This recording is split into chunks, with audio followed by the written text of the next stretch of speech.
One of the terribly important things about studying nature is that it enables us to understand the principles that allow us to understand ourselves.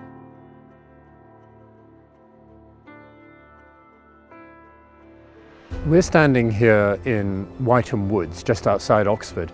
The name Wytham Woods will resound with anybody who has a background in animal ecology, because it was here in the 1930s and 40s that a wonderful Oxford ecologist, Charles Elton, more or less invented the subject of ecology. And I thought, how could all this new knowledge, this new understanding of nature, be used not just to be fascinating, but to help us solve environmental problems?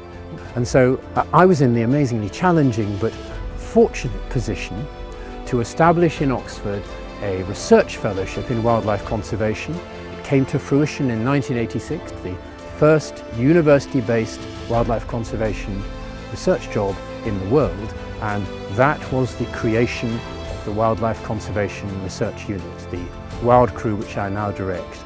An institution that has empowered, educated, informed, influenced more than 100 graduate students, thousands of conservation biologists, and now we can see millions of people in the wider public. And we've gone on from then to build this institution to deliver practical conservation solutions around the world, all working together for a common cause to deliver the Wild Crew's mission of evidence-based conservation policy, solving practical problems with the world-class science.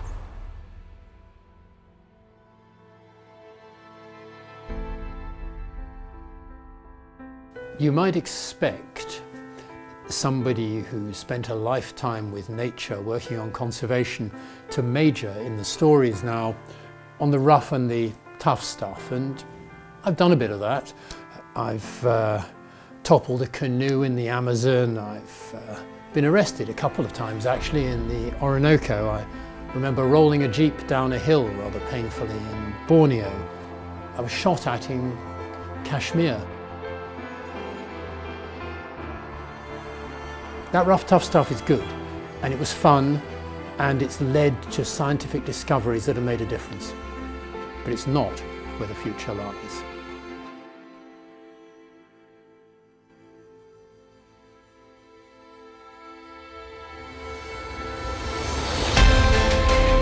Where the future lies in taking all of the achievements in conservation, which have created the most wonderful medical kit to intervene when there's a conflict between people and wildlife, but to say that a medical kit by itself is not what a doctor needs.